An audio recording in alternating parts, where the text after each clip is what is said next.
The dogs are going nuts.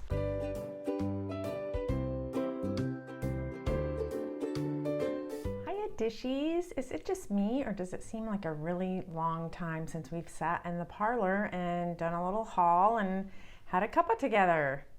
Are you in England?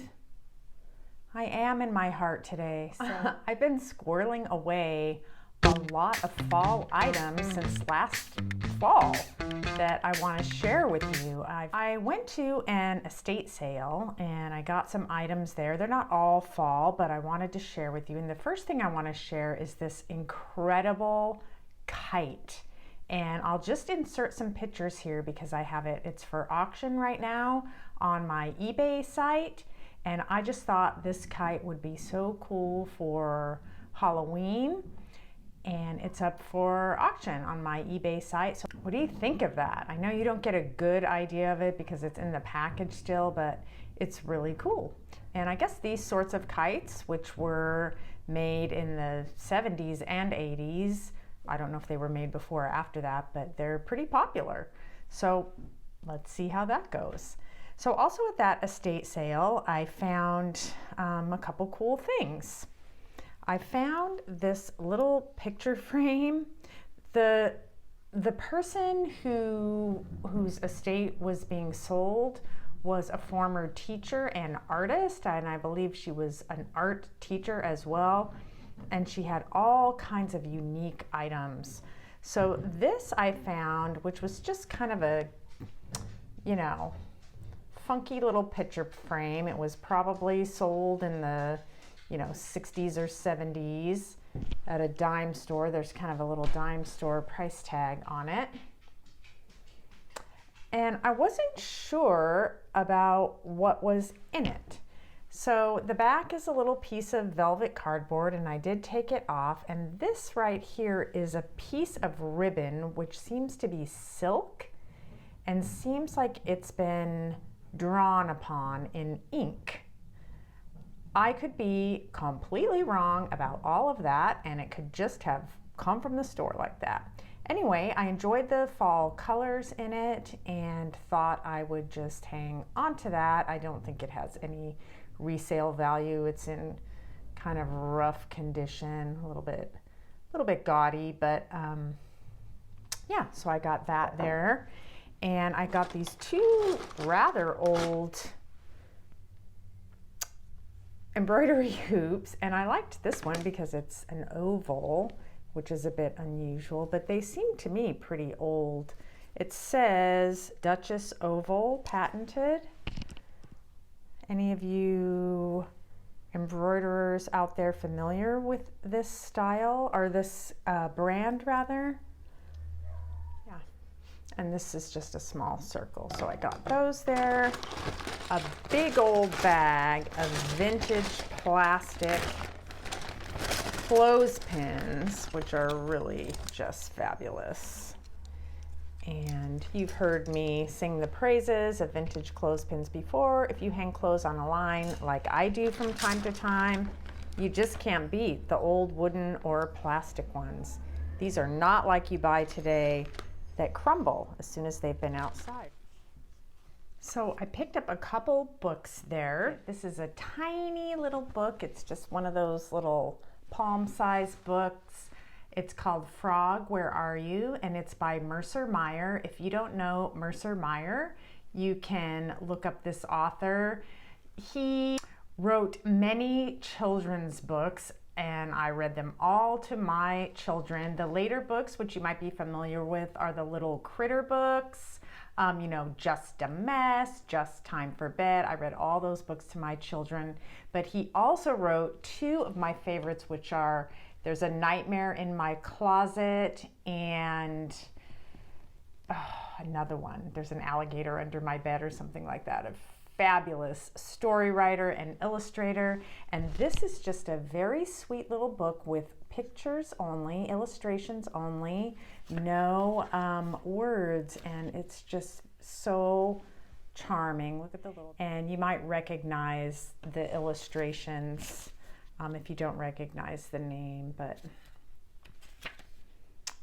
anyway, it's a about a little boy looking for his frog.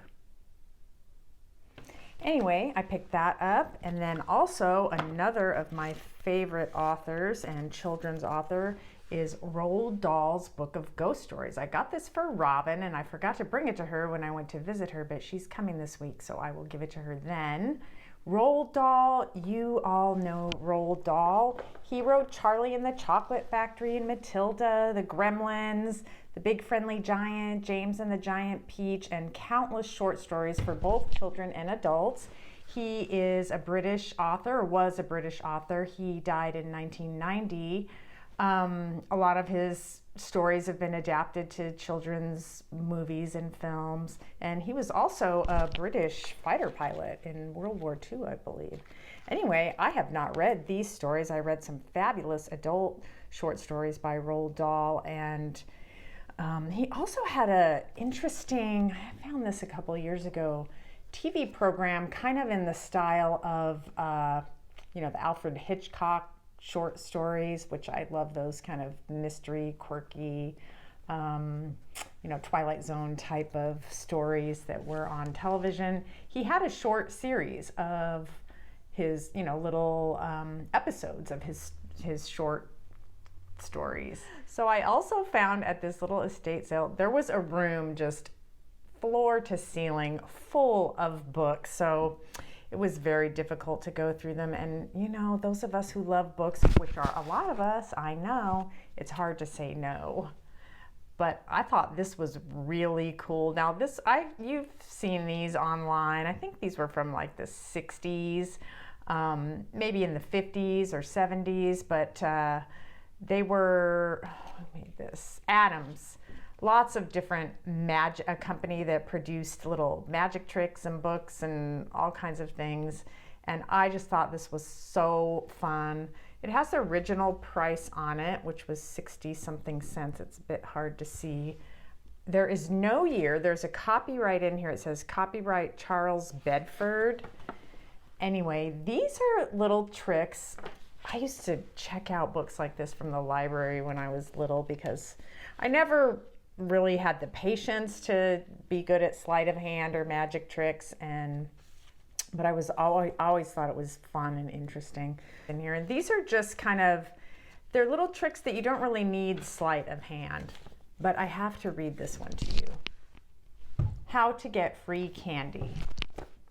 So you go to the candy counter and you count the number of candy bars in the row, and you tell your friend, you say, how many candy bars are there in the row? And he'll say 7, because there's 7. And you say, I say there's 8. And he says, no, there's 7. And then you say, if I'm wrong, will you buy me a candy bar? And he says, yeah. And you say, I'm wrong, because there's 7. I love that. I love that. How to get free candy. Try that. Try that with your kids. Apologies. A while back, I found a very cool measure, a cook's metal measuring cup, and I found this one before that. This is Messbecker, an ideal kitchen measure, and this one is made in Germany, which I think it says somewhere on the bottom there. Here's the bottom, but it is made in Germany. There's the measures inside, and I just love the image there. Isn't that cool? I thought that would be really great for Halloween and fall. You could put some kind of scary looking flowers in there, or spiders coming out, or you could fill it with some candy corn. I thought it would be really cool. I just love this lynx or cat or whatever he is there, and it's very cool. Silver and black with some cool measurements inside, and I found that. So along with that, I found that at a charity shop, and there were also, near where it was, this old cocktail stirrer.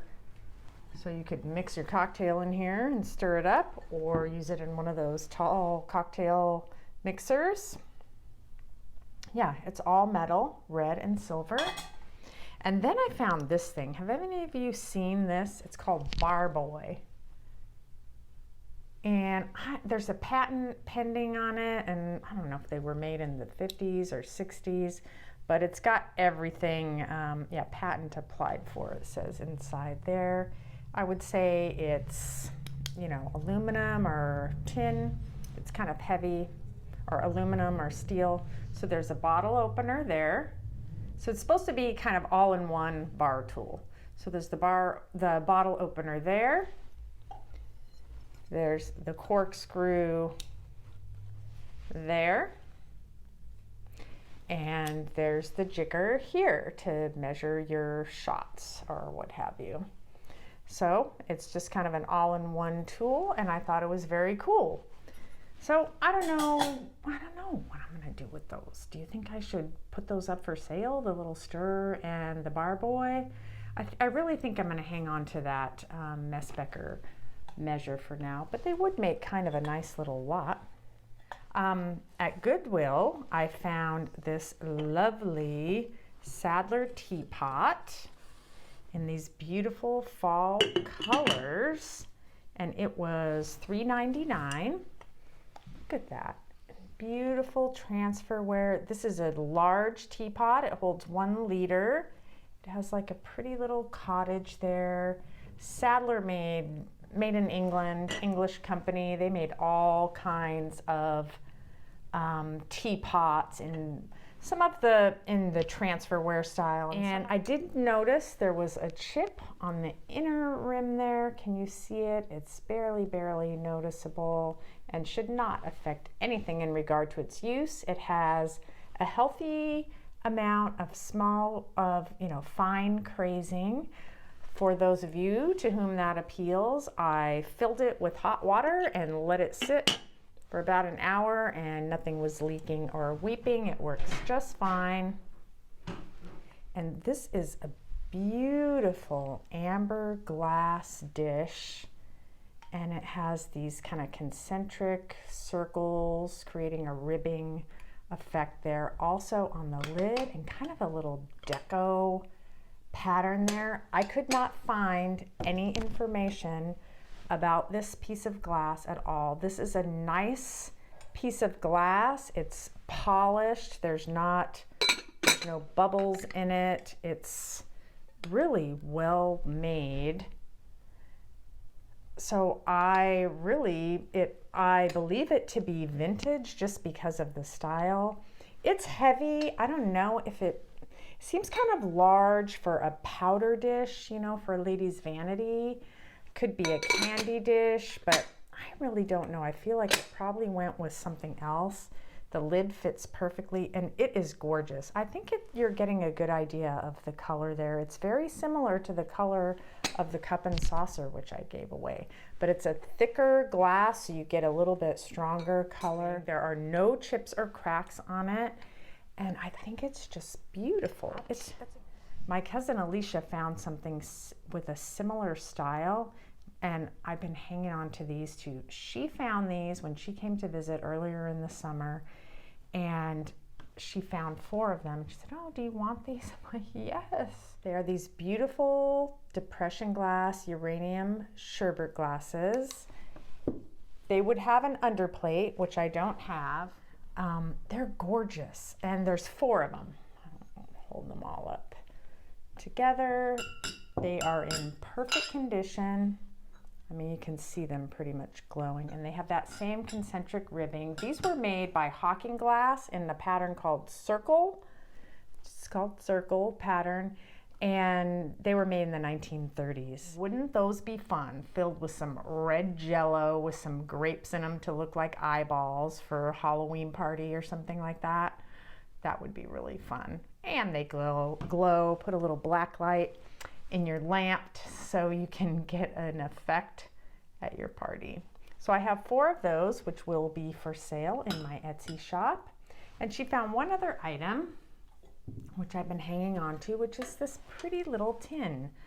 Now, I may have showed this, I'm not quite sure. So those glasses, she paid She paid $1 or $2 a piece for each of them, which I thought was pretty good.